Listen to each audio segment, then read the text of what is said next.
International Indian School, Jeddah. Social Science Department 6 to 8 block. Geography Chapter 2.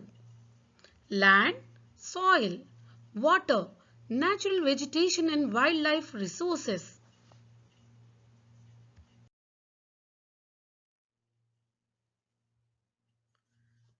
In this chapter, we are able to learn the influence of land, soil, water, natural vegetation and wildlife on human life.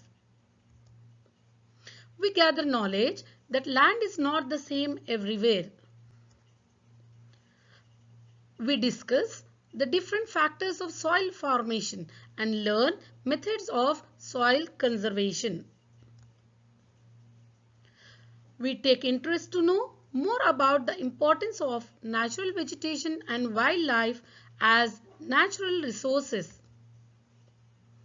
Here we acquire knowledge about measures that can be taken by an individual and at community level to save our natural resources. Land, soil, water, natural vegetation and wildlife resources.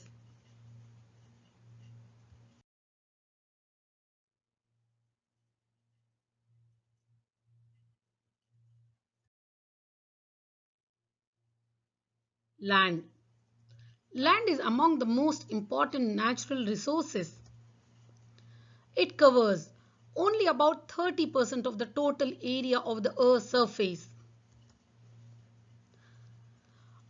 All parts of this small percentage are not habitable. 90% of the world population occupies only 30% of land area. The remaining 70% of the land is either sparsely populated or uninhabited.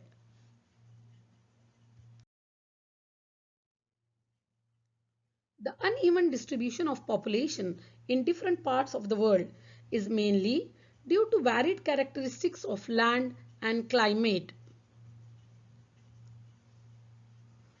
Plains, river valleys, rugged topography, steep slopes of the mountains, desert areas, thick forests. Plains and river valleys offer suitable land for agriculture. Hence, these are the densely populated areas of the world. Due to varied characteristics of land and climate, the rugged topography, steep slopes of the mountains, low-lying areas susceptible to waterlogging, desert areas, thick forested areas are normally sparsely populated or uninhabited.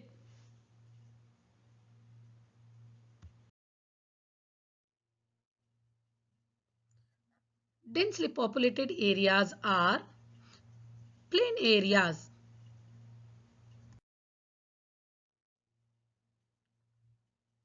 river valleys. As you can see here, the settlements on the bank of the river.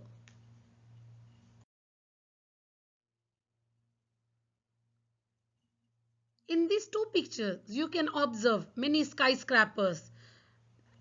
Plain and river valleys are densely populated.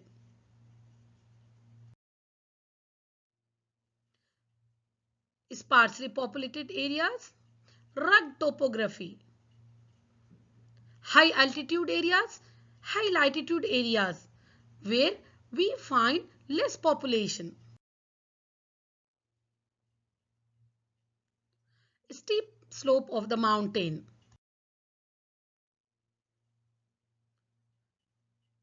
Desert areas.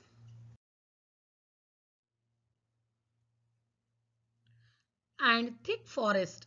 All these areas are sparsely populated, or you can say they are having less population. Land use. Land is used for different purposes such as agriculture, forestry, mining, building houses, roads, and setting up of industries. This is commonly termed as land use. The use of land is determined by physical factors such as topography, soil, climate, minerals, and availability of water. Human factors such as population and technology are also important determinants of land use pattern. Types of lands. Land is classified into two: private land, community land. Private land is owned by individuals, whereas community land is owned by the community for common uses like collection of fodder, fruits, nuts, or medicinal herbs. These community lands are also called as common property resources.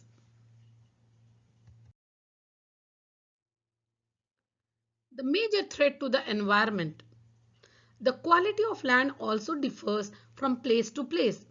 People started encroaching the common lands to build up commercial areas, housing complexes in the urban areas, and to expand the agricultural land in the rural areas. Today, the vast changes in the land use pattern also reflect the cultural changes in our society, like land degradation, landslides, soil erosion, desertification are the major threats to the environment because of the expansion of agriculture and constructional activities.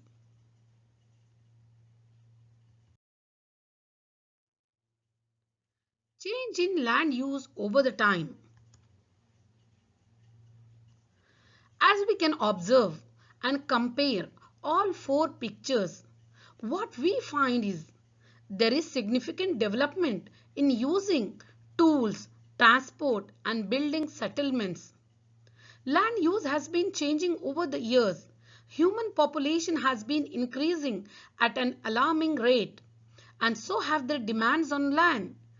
Humans have modified many parts of land to meet their needs. As a result, the landscape has changed. Think of some of the ways that humans have changed the landscape. As already I said, now here you again observe in agriculture, if mining, deforestation, roads, industry and settlements. In fact, the change has been so great that humans can easily be regarded as another exogenic force that affects the earth's landforms. Conservation of land resource. Land is important for the survival of humans. It is the habitat for all life and a treasure house of valuable minerals and soils that are important for the economic development of the world. Growing population and their ever-growing demand has led to a large-scale destruction of forest cover and arable land and has created a fear of losing this natural resource. The present rate of degradation of land resources must be checked. So, how can we conserve our land resource? Some of the methods are afforestation, land reclamation, regulated use of chemical and fertilizers, and checks on overgrazing are some of the common methods used to conserve land.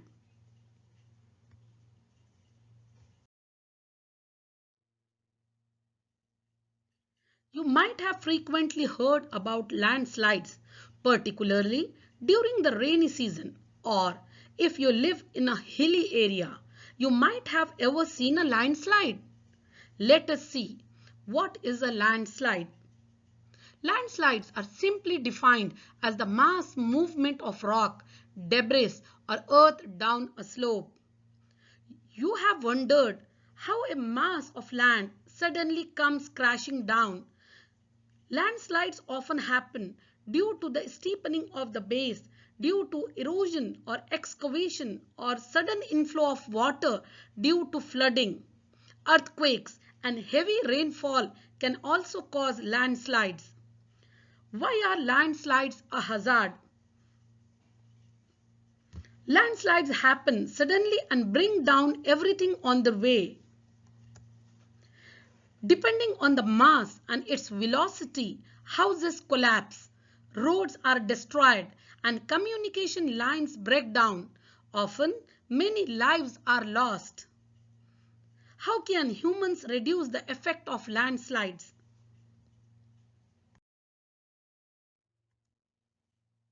Landslides are a major hazard to human life. They suddenly happen without any warning. It is mostly a natural process.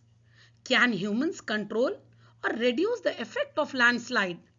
Yes, they can to some extent by taking precautionary measures such as hazard mapping locate areas prone to landslides. Hence, such areas can be avoided for building settlements.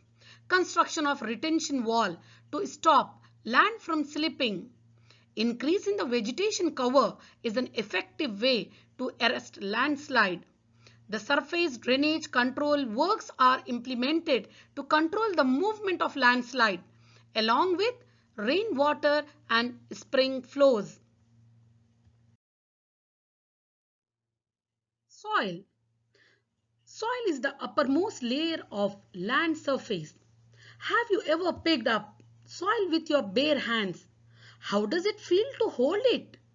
Did you think of it as a reservoir of nutrients and water? You might also think that soil is abundant and would be found everywhere on earth. But it is not so. Would you find soil over sand dunes or bare rocks in a desert?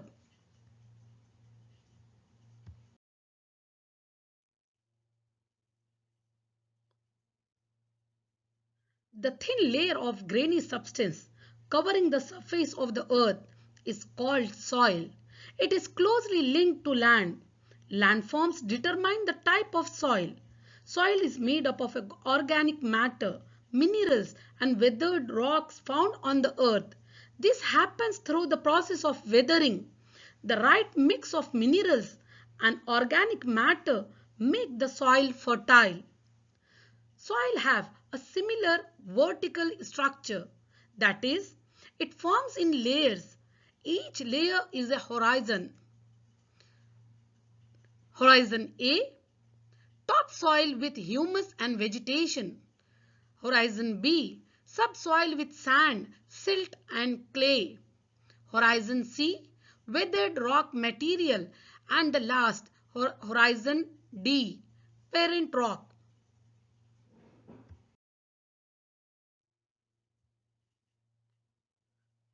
Weathering, the breaking up and decay of exposed rocks by temperature changes, frost action, plants, animals and man.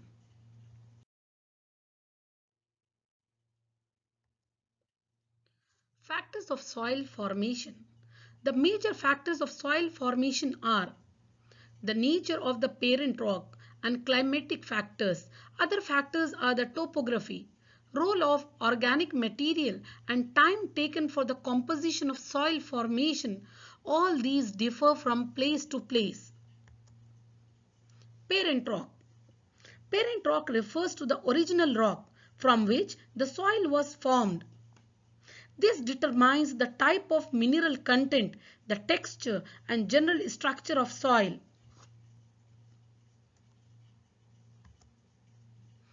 Climate.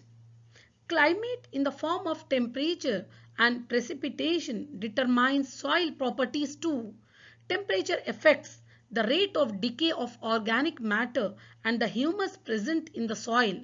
Precipitation, or you can say rainfall, determines the rate of weathering that often washes away the nutrients.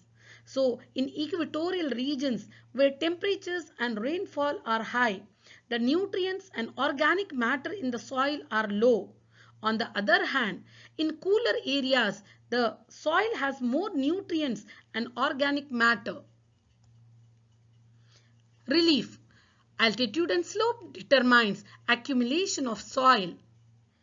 Time. Time is another important factor influencing soil formation. Soil takes thousands of years to form. Some soils change color and also properties over time. It determines the thickness of soil profile.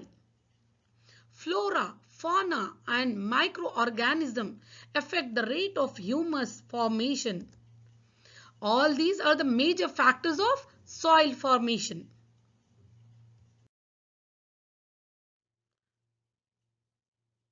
Degradation of soil and conservation methods. Soil is constantly being eroded by wind and water.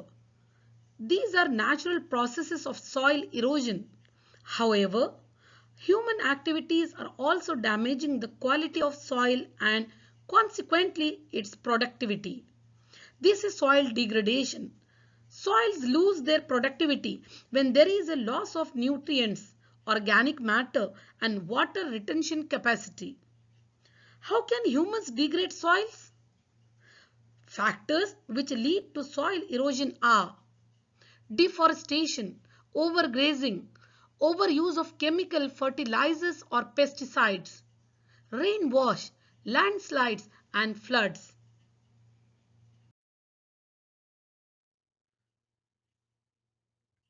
Soil conservation. Soil is a precious resource and an important part of the ecosystem. If we have soil, we have life. Imagine a world with no soil. Besides supporting food and fiber and wildlife habitat, soils filter air and water, exchange gases with the atmosphere, and also affect the world climate. It affects the quality of life around it. It takes nearly 500 years to form 1 centimeter thick soil. Soil conservation is the prevention of the wasteful use of soils to conserve resources for the future. There are several ways in which soil can be conserved. Some methods of soil conservation are mulching, contour barrier, rock dam, terrace forming, intercropping, contour ploughing and shelter belts.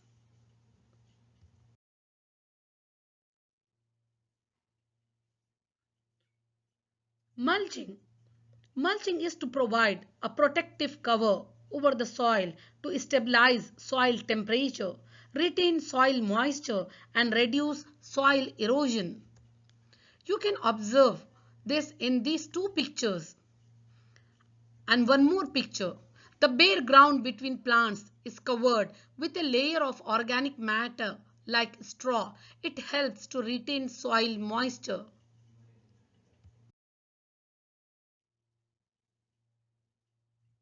Contour barriers. Stones, grass, soil are used to build barriers along contours. Trenches are made in front of the barriers to collect water.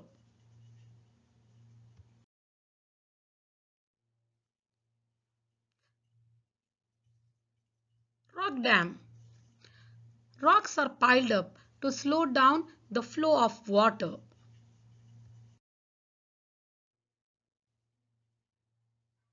Terrace farming.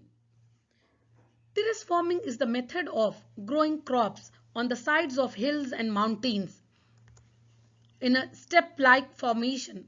This helps to prevent or reduce the runoff of rainwater and carrying of soil with it. These are made on the steep slopes so that flat surfaces are available to grow crops.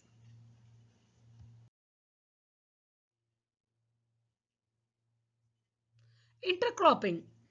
Intercropping is the method of growing two or more crops on the same land in the same growing season. Generally, one is a fast growing crop while the other takes longer time to mature.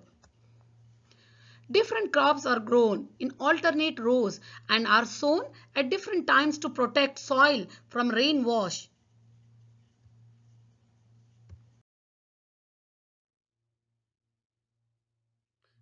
Contour ploughing is another method for soil conservation. where ploughing parallel to the contours of a hill slope to form a natural barrier for water to flow down the slope.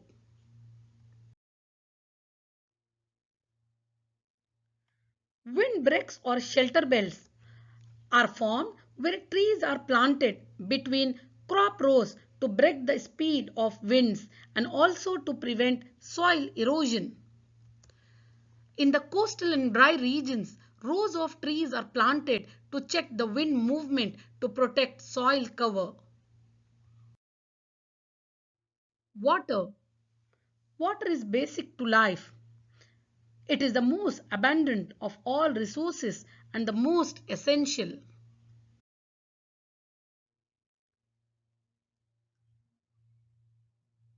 Water. Water is a vital, renewable natural resource. Three-fourths of the Earth's surface is covered with water. It is therefore appropriately called the water planet. It was in the primitive oceans that life began almost 3.5 billion years back. Even today, the oceans cover two-thirds of the Earth's surface and support a rich variety of plant and animal life. The ocean water is, however, saline and not fit for human consumption. Only 1% of fresh water is available and fit for human use.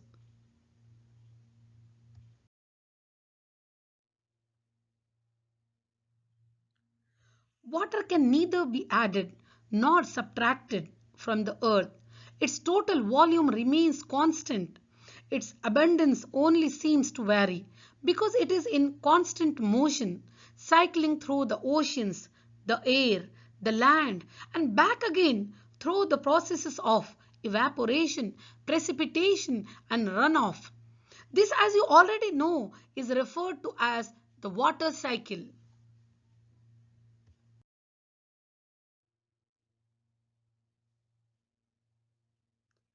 Distribution of Earth's water. Water in the hydrosphere is found in several different reservoirs. Freshwater distribution. We have learned water covers almost 70 to 71% of our Earth. That's a lot of water. But how much of it is available for human use? It is hard to believe that 97 to 97.5% of this water is salt water and not fit for human use. Of the little fresh water we have, most of it is frozen as ice caps, ice sheets, and mountain glaciers. The freshwater resources of the world, like lakes, ponds, rivers, and streams. These are the sources of fresh water. Even wetlands such as swamps and marshes also have fresh water. This water is salt free.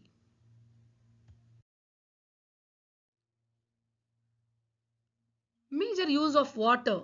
We use water for drinking, washing, water for agriculture. We use water in industries and to generate electricity. When we use water to generate electricity, it is known as hydroelectricity.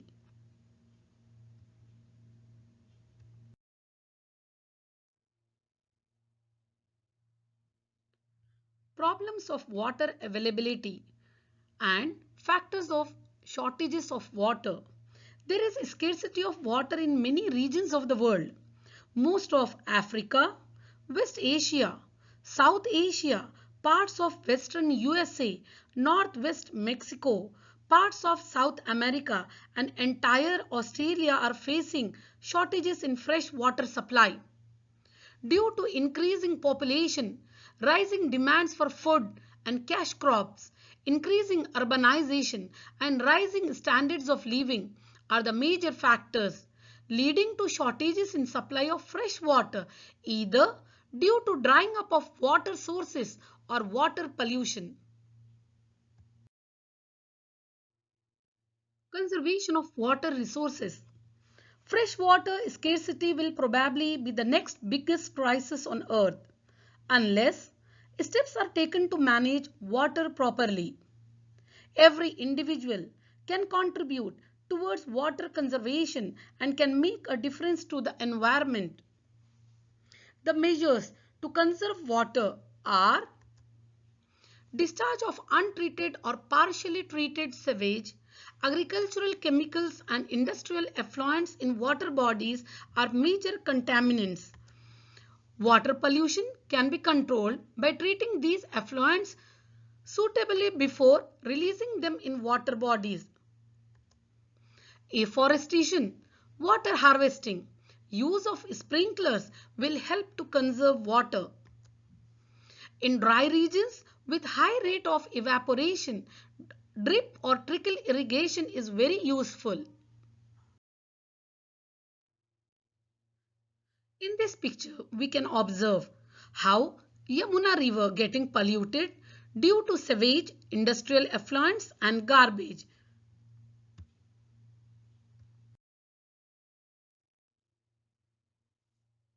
Rainwater harvesting. Rainwater harvesting is the process of collecting rainwater from rooftops and directing it to an appropriate location and storing it for future use.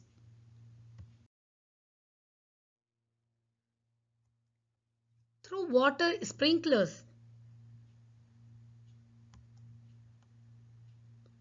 and drip irrigation, the valuable water resource can be conserved.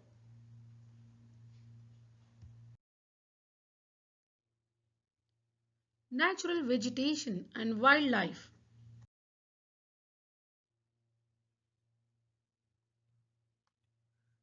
The grasses, shrubs and trees which grow on their own without interference or help from human beings are called natural vegetation.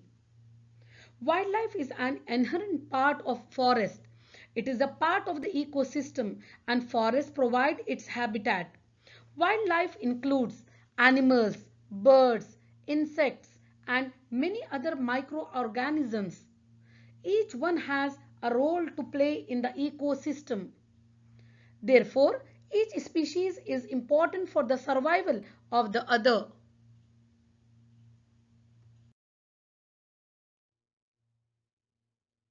Natural vegetation and wildlife exist only in the narrow zone of contact between the lithosphere, hydrosphere and atmosphere known as biosphere, that is the domain of life. Ecosystem, the life supporting system. All plants, animals and human beings depend on their immediate surroundings. Often, they are also interdependent on each other.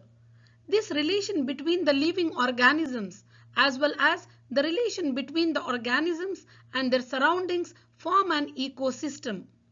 There could be an ecosystem of large rainforest, grassland, desert, mountains, lake, river, ocean and even a small pond. Vegetation and wildlife are valuable resources. Plants provide us with timber, give shelter to animals, produce oxygen we breathe, protect soil so essential for growing crops, act as shelter belts, help in storage of underground water, give us fruits, nuts, latex, turpentine oil, gum, medicinal plants and also the paper. Animals. Wildlife includes animals, birds, insects, as well as the aquatic life forms. They provide us milk, meat, hides and wool. Insects like bees provide us honey, help in pollination of flowers and have an important role to play as decomposers in the ecosystem. Birds feed on insects and act as decomposers as well.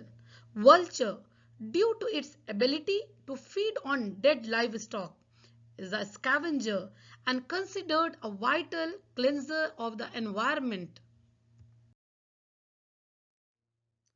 Distribution of natural vegetation.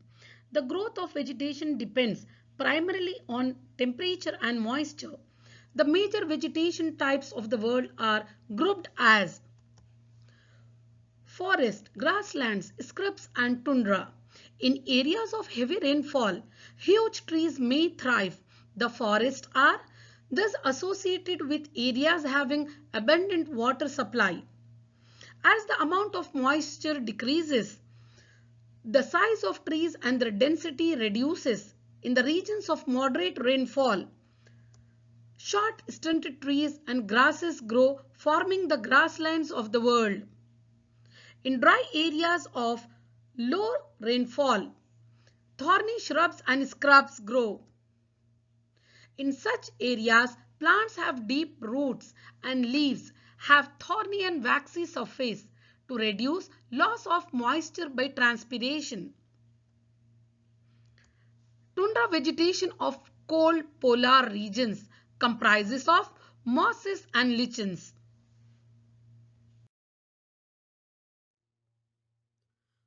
Forests are broadly classified as evergreen and deciduous depending on when they shed their leaves. Evergreen forests do not shed their leaves simultaneously in any season of the year,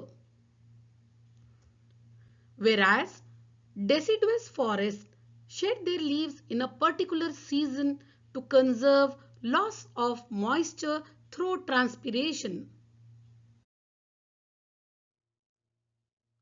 Extinction of natural vegetation and wildlife resources. Forests are our wealth. Plants give shelter to the animals and together they maintain the ecosystem. Changes of climate and human interferences can cause the loss of natural habitats for the plants and animals. Many species have become vulnerable or endangered and some are on the verge of extinction. Deforestation, soil erosion, constructional activities, forest fires, tsunami and landslides are some of the human-made and natural factors which together accelerate the process of extinction of these great natural resources. Due to indiscriminate killings, several birds and animals have either become extinct or on the verge of extinction.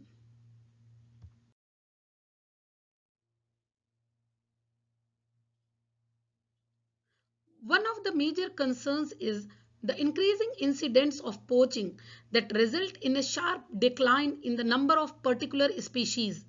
The animals are poached for collection and illegal trade of hides, skins, nails, teeth, horns as well as feathers.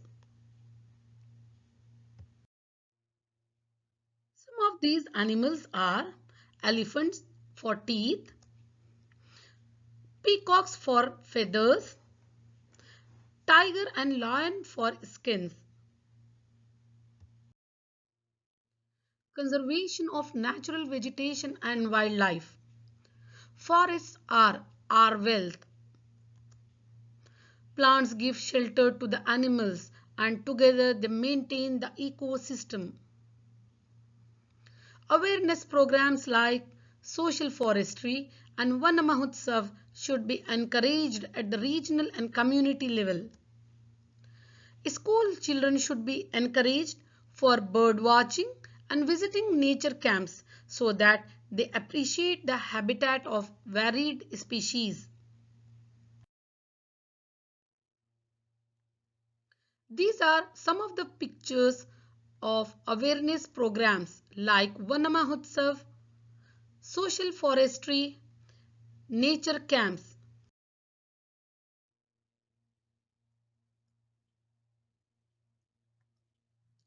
National parks, wildlife sanctuaries,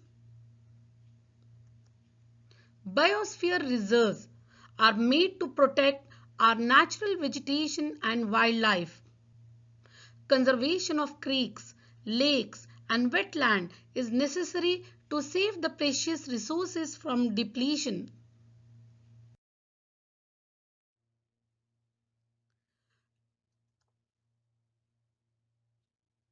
National parks in India.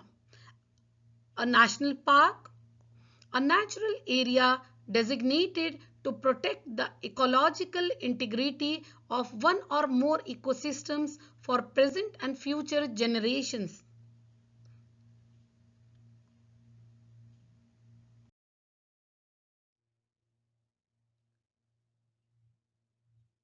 CITES. The Convention on International Trade in Endangered Species of Wild, Fauna and Flora is an international agreement between governments. It aims to ensure that international trade in specimens of wild animals and plants does not threaten their survival.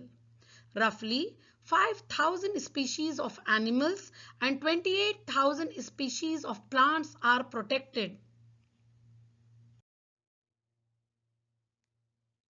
Conservation of plants and animals is an ethical duty of every citizen.